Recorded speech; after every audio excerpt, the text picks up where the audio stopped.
Hi, family. Welcome back. Once again, I've pulled together a good assortment of stories for you this week, including a ghost cowboy. Sit back, enjoy the show. If you like what you hear, don't forget to hit that subscribe button and give me a thumbs up. I really like it when you do. Story 1. The Dark Lady. When I was 10, my mother, my sister, and I lived in an older 2-story brick house that had been subdivided. We rented the bottom half, and an older lady lived upstairs. After the older lady moved out to live with her sister, my mother rented the top half of the house so that my sister and I could each have our own rooms. My sister got what was the living room of the upstairs area, and I got the actual bedroom. It had really pretty floral wallpaper and was very feminine. Across the room, from the door that you entered, there was another door that led to a very smallish room with slanted ceilings. It was the gable of the house. It had a very small window. Off of this little room was a very little door that entered into part of the attic. I was pretty excited about the prospect of having my own room. I even moved my desk into the little room, which for some reason I named the nursery, even though I was older, not in the doll stage anymore. There was little physical evidence that the room had ever been used as a nursery. It was always extremely cold in there. And after a month, I moved my desk back into my actual bedroom. I was also very uneasy having that door open. I would even prop things up against the door because sometimes, even though the door had a pretty strong latch, it would open by itself in the middle of the night. I specifically remember one night. I woke up, and I thought my mother was in the room with me. My bed was situated so the door to the nursery was at the foot of my bed. Standing in front of that door, at my feet, was an adult shape, but it was all shadows. I covered my head and tried to go back to sleep. Another time, when I was sick, I woke up, and that shadowy female form was back. I sat up a little bit to see if the shadows from the window or something was causing the form, but the figure remained. And that's when I let out a blood-curdling scream for my mother, and the figure rushed across the room to the door leading to the hall. It passed directly through the light coming in from the street. The form was definitely solid black, shrouded figure. I never told my mother what I saw or why I actually screamed for her. I don't really think that she would believe me. But then, after a few more months, my mom moved us all back downstairs. She could no longer afford to rent the upstairs apartment. And then we moved out of that apartment altogether after another year. There was definitely something strange in that house. There were hollow spots in the walls and strange noises that came from them. The basement had different rooms, including a coal room and a strange meat locker type room.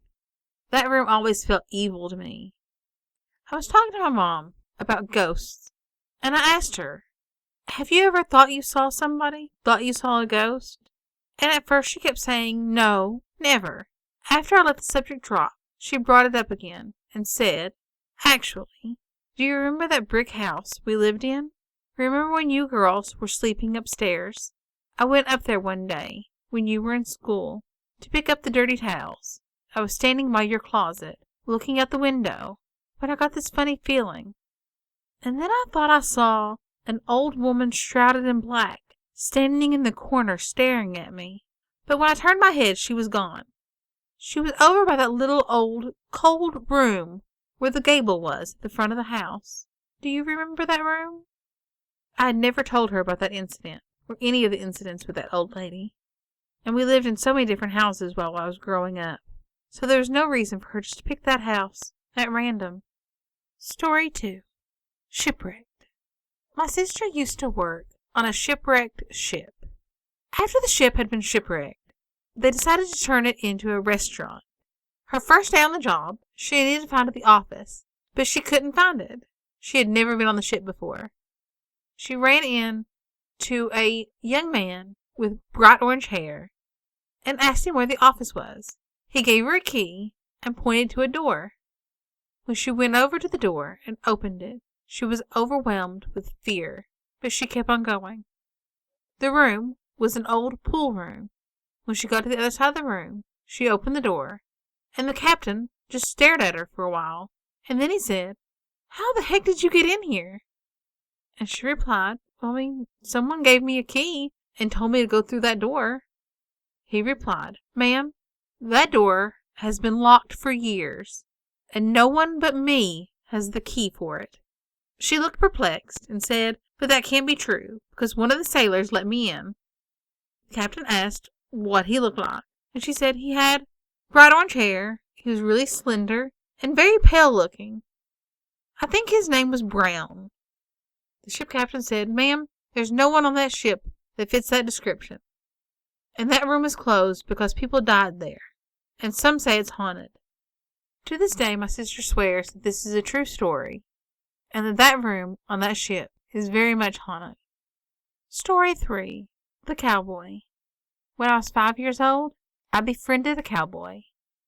Our house was built on land that was formerly a historic ranch. My cowboy friend had red hair, and he wore a red bandana, plaid shirt, and blue jeans.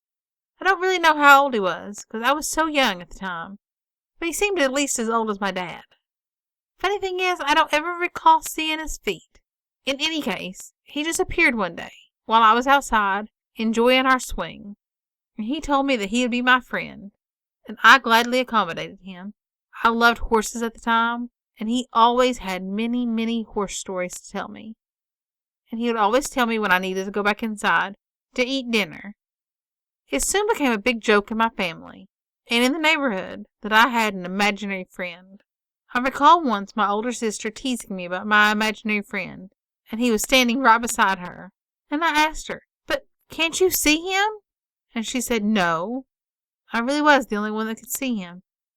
I was so enthralled by his horse stories and accounts of his cowboy days. One day, he told me that if I dug in a certain spot in the yard, I'd find an old cowboy boot. Excitedly, I started digging right where he indicated. At first, I just uncovered some rusty barbed wire. But then, I really did uncover a boot.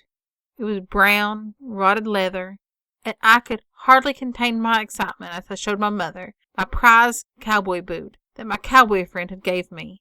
"Get that filthy thing out of my house and wash your hands after you do." That was all my mother said. So I reburied the boot right where I'd found it. It's probably still there to this day. As I grew older, his appearances became less frequent. Once I hadn't seen him in a few weeks, and I was getting pretty concerned. I went into the breezeway of our house, and to my delight, he was standing right there. "There you are," I said. "I've been looking for you." I can't recall what he told me that day, but I do recall that finally, one day he told me he would not be seeing me anymore. It was just before I started first grade, and after that I never saw him again. That cowboy was a nice ghost. Our other house, it was filled with other, not so nice spirits that filled my sister and I with fear. For instance, we shared a bedroom together and often heard footsteps, heavy footsteps, tramping around on the roof from one end of the house to the other. My older brother and sister never heard these footsteps, just me and my little sister. Once, at our insistence, our father went outside into the dark to check the roof.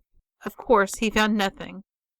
My younger sister and I also heard the clicking of slippers down the hall of our house, which passed the children's bedroom. Again, none of our older siblings heard this. Finally, there was this blue bathroom in our house. It was always cold and always had a spooky feeling to it. One evening, during dinner, I left the dinner table for reasons I cannot recall. I got up on the counter to look at my face in the mirror. As I was doing so, I saw movement behind me. When I looked down, I saw a bizarre creature standing behind me. A stocky, brown, tree-trunk-like creature, reaching up to grab me with long, branch-like arms. I scooted across the counter, but could not avoid it. It pulled me down onto the floor. The next thing I recall is being on the floor and crying, my whole family standing around me. When I told them what happened, of course, none of them believed me. As an adult, I still have nightmares about that blue bathroom. Thanks for listening. Don't forget to give me a thumbs up and hit that subscribe button. See you next time.